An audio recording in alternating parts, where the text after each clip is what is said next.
Okay, hello everyone. My name is Megan Ellsworth here at metalcoffeeshop.com. I'm so excited. I'm here chatting with my friend Kyle Nurminen for an MCS influencer response for the month of July. Hi, friend. Hi, Kyle. How are you? Hey, Megan. Hey, nice to get with you again. I was excited about this one Yay, I am too. for Okay, so obvious this reasons. month's question, yes. We love being with friends. We love talking about metal roofing. Yeah. Um, this month's question is, more contractors are looking to get into metal. What is your advice for adding metal construction to a contracting business? At first, I kind of wanted to figure out a way to break this down. I kind of got it broken down into like a three-part answer here. And I think the very first thing that any company needs to take a look at, and please don't take offense, I'm not telling anybody how to run their company here. But if you've ever heard of the book, did you ever hear the book From Good to Great by Jim Collins? Actually, no, but maybe I should It's read a it. it's a review of what people the companies like the Walmarts versus their competitors. How do they go to great compare while their other competitors just kind of stay good? And there were two main things: level 5 leadership versus level 1 or level 4. So level 4 leaders more about themselves, level 5 leaders more about the company as a whole. And they all did this, and then the level 5 leaders made the first move that they made when they got in there is fine tune the process to what we're good at. There's so many roofers out there that want to do everything for everybody. Don't get into metal because you just want to do everything to everybody with everybody. So that leads into my first point is what is your market now? Like, what is your niche? What are you best at? Because metal spans the whole spectrum, and people don't realize that. And even to do all metal is difficult. I mean, we typically don't do 5V. We can offer it, but it's always easy for our crews that do high-end architecture on large standing seam to go down to 5V. But you know what? We could still make mistakes because they're just not used to doing it. So number one question is, what is your market? Okay, so what other style of roofs are you doing? What price range are you in? Are you in the lower end of the market? Are you in the middle of the market? And be honest with yourself, or you're in the higher end of the market. Don't use metal right now to make the leap. Use metal now to match what you're already doing. Okay, so Smart. that's my first thing. And I know this is my second, my kind of B to that is keep in mind where you're at in the nation, because it's a national podcast. I'm in Florida. So metal has different strengths and weaknesses, pros and cons compared to other roof systems in Florida than it does up in Michigan. Right. So make sure you understand your climate and your atmosphere and your pros and cons of metal roofing compared to the other types of systems that you're doing. Yeah, Um, absolutely. right. So that I kind of already skimmed right over it, but what are you going to focus on? Are you going to focus on lower end metal? Are you going to focus on residential, or are you going to focus on commercial? You can do a lot. You can multi-family.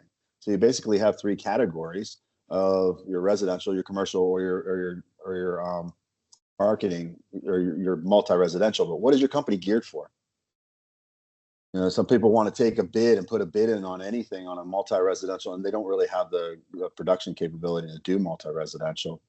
Commercial roofers don't really have the account management tools. Their CRM's not even set up the same way for a commercial roofing company as it is for residential. So if you're Right. just thinking about doing metal on the residential side only, kind of start, I don't know. I wouldn't try to use metal to move your company off of step one. That makes That's sense? really good advice. You know me, I get That's yappy. I say too much sometimes. So. No, that's perfect. I think that was perfectly well said because it's sometimes, it's nice to have advice where it's just step by step. And those are really top tips that you gave. And I think starting where people are at is really important. You don't want to make, like you said, that leap and bite off more than you can chew. Just start small, start implementing metal in small ways, and then work your way up. And then by before you know it, you'll be doing metal roofs all the time. Still have two other things you need to consider though before you even do that. Those are my other 2 points. And you might not. Do you have a crew right now that you can train to do metal, or do you want to sub a crew? Total Roofing inquired we took on the name, the Metal Roof Experts. 50% of our business is installs for other companies that don't have install crews. There are companies out there that will do really good installs for you to get you in the market. Yeah. You might not take as much of a margin on it, but you might make that up in volume, especially even if you're at the lower end of the price range. You may make it up in volume and have somebody else sub that. So, but then again, there's a smaller projects usually. But if you're multi-residential lower end, like putting 5V replacing shingle, you can use an installer to slap that down. But it doesn't take long for you to get somebody, and you can make a decision from there. How much now at this point, how much of my market is actually going to be metal realistically for what I thought I was going to fit into my current portfolio and where I'm at in the market.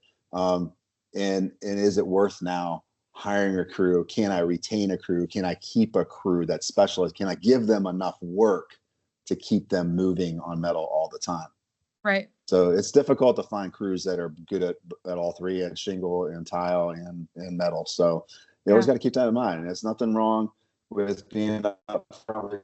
Say, we do the tear off, we do this. This is us, this is our company. These are who we trust to do the installs because they're the best. We don't do a lot of it, but when we do, we choose the best people.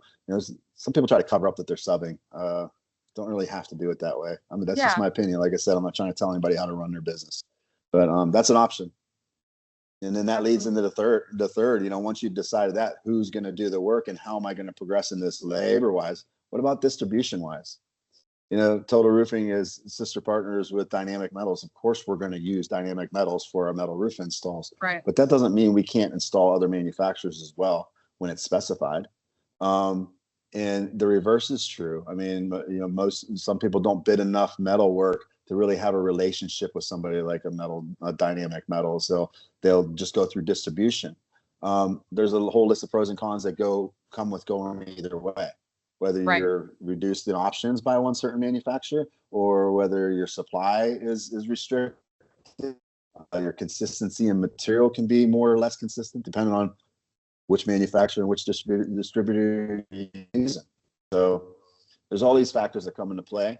But those are kind of things you want to have a discussion with your team, where we're at now. How do we want to work our way into metal?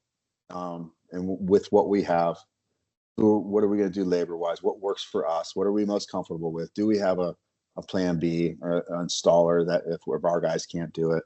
And then what route do we want to go? What arena do we want to play in? Because to be honest with you, sometimes when you're the manufacturer and the installer, yes, you can be a lot more competitive in a lot of ways.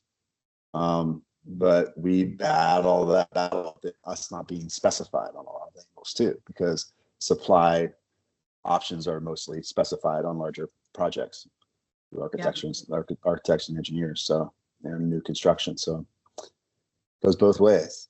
What's in your neighborhood? What do you want to do? Yeah, absolutely. Yeah. Well, thank you so much, Kyle, for the great advice. And we really appreciate you being an influencer and spreading your wealth of knowledge. So thank you. I've been in this 20 years. So anybody out there to call me, my initials are KAN. I keep it candid. I'm going to tell you like it is. I tell you like it is, whether you want to hear it or not. So anybody's willing to drop me an email. I'm on LinkedIn. Look me up on LinkedIn. See what I do. Private message me with questions. I have so many podcasts I've done with you guys that are educational.